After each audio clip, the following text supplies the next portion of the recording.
everybody, this is going to be a review on a product from e.l.f. It's called the Complete Coverage Concealer, and this is part of the Studio line. It's relatively new to that line. My shade is light, so that's what you're looking at here.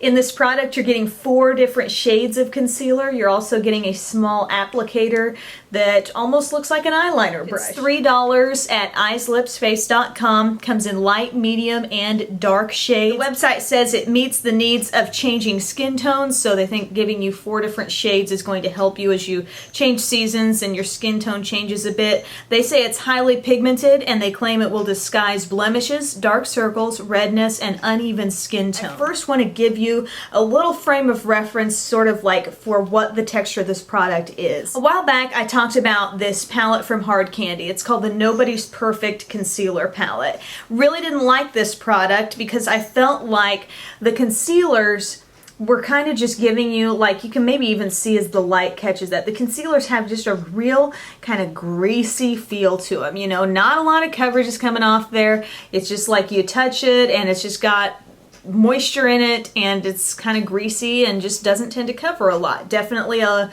fine line magnet there for that one. And then on the totally opposite end of the spectrum of that, you've got super creamy concealers like those from Bobbi Brown. Really rich. And also Benefit has Erase Paste, and that's another product that has a lot of thickness to the concealer. A little bit goes a long way with products like that. And then somewhere in the middle of being thin and greasy and rich and thick, you have the e.l.f. Complete Coverage Concealer. What I noticed shade-wise in terms of these, I think these first 2 are a little bit lighter. These second 2 are a bit darker. The first and third shades seem to have more of a slightly pinky undertone, and then the second and fourth shades seem a little more of a yellow undertone. And like I said, first 2 overall are lighter, second 2 are a little bit deeper.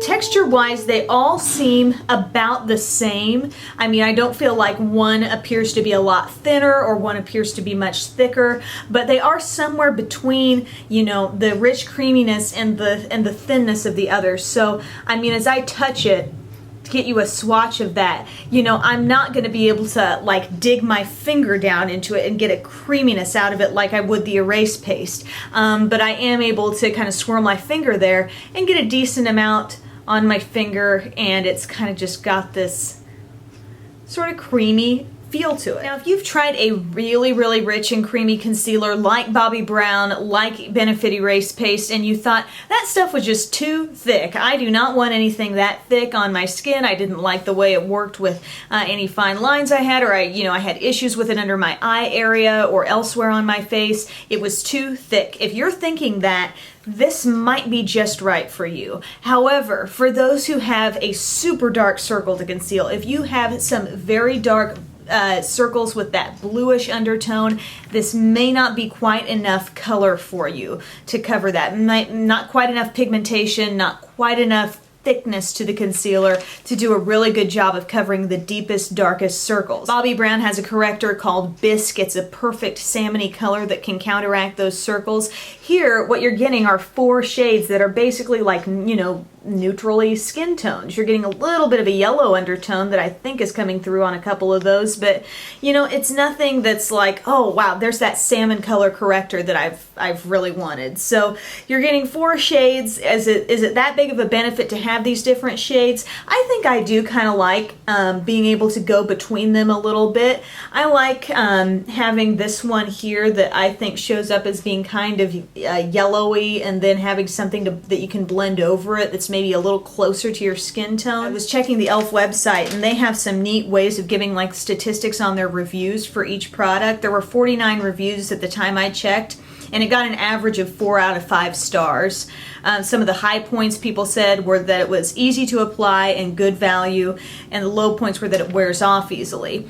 I didn't notice a whole lot of problem with staying power, but generally speaking, when I put a concealer on, I top it off with a very light dusting of some sort of powder, maybe a translucent powder or whatever. But it is easy to apply. You can put this on with your fingers. I had a bit of a blemish that I was dealing with, and it was on my nose. It was kind of like right over here.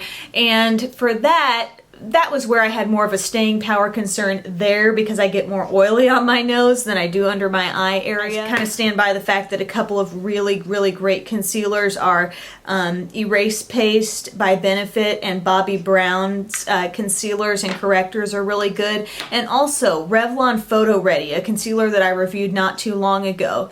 That one has maybe not quite as moist of a feel as this little palette does, but that was a pretty good stick concealer as well. I think it might have had just a little more coverage than this. Another good one for good coverage and brightening under the eye area is Mally Cancellation Concealer. Really good brightening under eye concealer. But hopefully this helps you figure out what the complete coverage concealer from e.l.f. is all about. I don't think it's very great coverage, but I think it may work for some people who have some minor imperfections. So thanks for watching. Have a great day.